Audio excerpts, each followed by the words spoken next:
So I'm going to talk about mobility as a service, and I kind of made it a cute name, MOS to mass.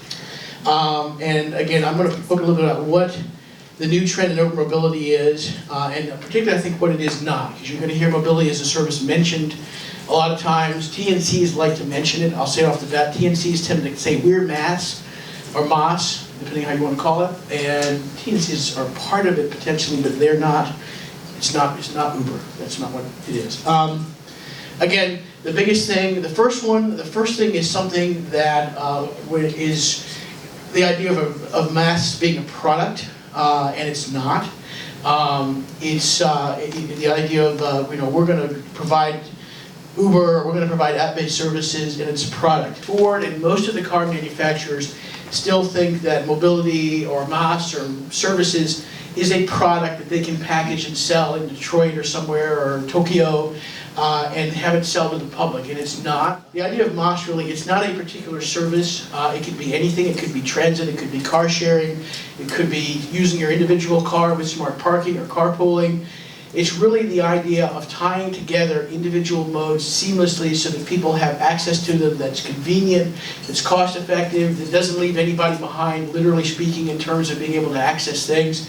And it's the compendium of all modes. And that's what it was designed for when they originated the term in Europe about 10 years ago.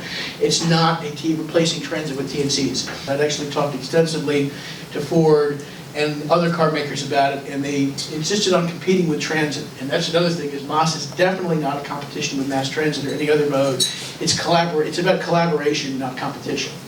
But the idea is, where it makes sense, and last mile is certainly the use case for it, you replace fixed route services with the idea of on-demand services because you can't maintain a certain headway, people in the valley being spread out, people live here, here, here, and here.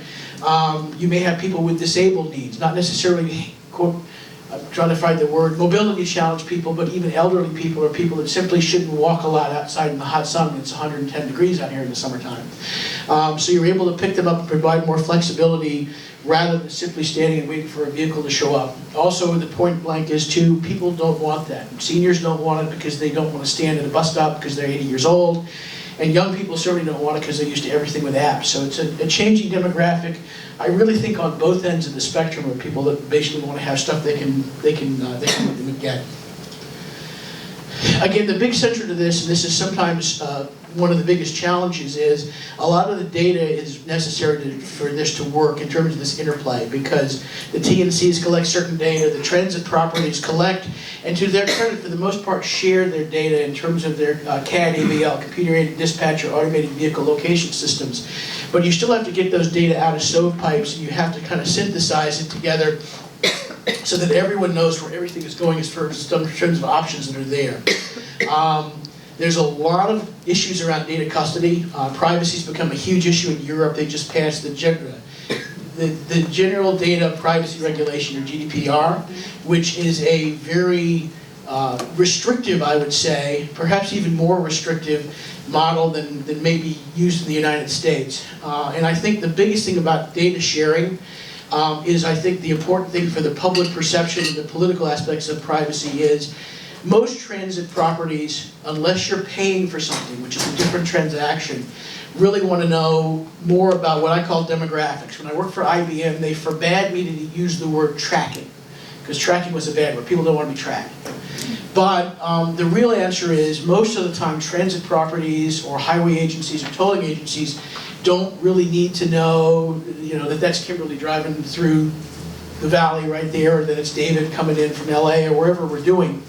They really just need to know who's using a transit route, who's using a highway, how many people are on a light rail car at a given amount of time, and it's demographic information. And the privacy information, the privacy aspects of it can be reserved for when you actually want to pay for a value-added service, or when you're using a service and you consent specifically to say, I will give up a little bit of my tracking, my travel information in order to get the discount at Starbucks or the discount at Del Taco or wherever, because I want that and I consent to it.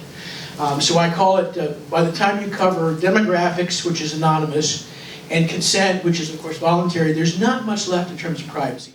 Again, public-private partnerships, sometimes a loaded word. I think they're now happening more and more, and they don't call them P3s because that's almost politically, but you call them collaborations, where TNCs are now working. You're going to see a change of religion I think Lyft is further along in doing this. I'm objective, but I think objectively Lyft is doing more of this. VIA, which is Daimler's microtransit service, which is now operating essentially all of what used to be fixed route transit service in Arlington, Texas, which for those of you who don't know is right between Dallas and Fort Worth. It's where the airport is. It's where most of their tech corridor is. They've gone to 100% microtransit or on-demand service replacing fixed route. It's growing, people love it, and it's saving a lot of money.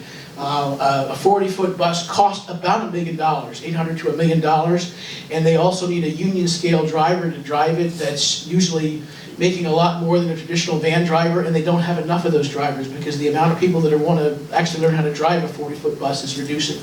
That's a big problem actually all over the country. And even in Europe too, is driving as a profession is kind of falling off. People don't want to be truck drivers or bus drivers like they once did, and so this one of the big social arguments is that you're putting drivers out of work. In fact, there are very few transit properties now that aren't, I won't say begging, but looking for drivers. Every time I walk through the metro in Washington, there's a big ad, come be a metro bus driver, essentially because they don't have enough. We've had an interesting experience in the rest of the country with scooters.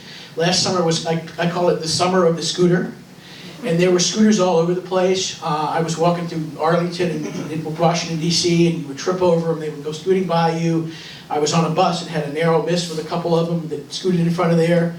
The thing about scooters is scooters probably work year-round here. Chicago, not so much. Toronto, not so much. You're now seeing car and van pool services, even ones like Car2Go and Maven, basically going out there and sticking scooters on the street corners or sticking share cars on the street corners. They're good because they don't cost a lot to governments, but they also tend to steal riders and revenue, and again, you don't really have a chance to regulate what you even officially know about. And I think all governments are doing better at closing the gap, at understanding who's providing what services. And I think the critical piece of education for the transit operators is, I now don't usually hear anymore what I heard for years from the TNC operators, that we're not, quote, we're not a common carrier, we're an app provider. And I'm like, if you're carrying people from the general public or goods, you are actually a common carrier. You have to be regulated like one because the taxis are and everybody else is. Next one I touched on earlier, the idea of special needs. Right now, if you ask any user in the disabled community, generally they're not that thrilled with paratransit. You have to call 24 hours out. There's all different kind of constraints on it. It's hugely expensive. And part of the idea that I've seen explored around the country is the idea of, if we can develop microtransit and on-demand services, can we blend that with carrying special needs passengers with wheelchair lifts? And generally the disabled community embraces this because then they're now riding the same vehicles that everybody else is riding, and that's a big positive for them psychologically because they're not having a special service, they're riding along with everybody else. Talked to many people in the disabled community around the country, and they're thrilled with the idea of having one service for everybody. Again, contextualization, I mentioned that when I referred to the scooter thing. If it's 110 degrees or if it's 2 degrees, people are not going to ride scooters, and it's not a substitute for transit. If you're 85 years old, you're probably not going to ride a scooter in traffic either, or if you have mobility constraints.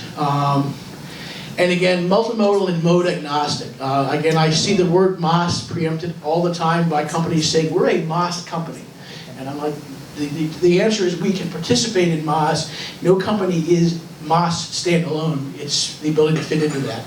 And having Uber Pool, by the way, is not MOS. It could potentially be part of MOS, but it's not MOS in itself. And again, the big thing, as we talk about the Coachella Valley, the idea of any community. It's not just for big cities, it's not just for well-off communities. The idea that between subsidization and high value, that you can make sufficient money or create sufficient cost takeout so that no one, I don't want to go into no child left behind, but no rider left behind, literally speaking.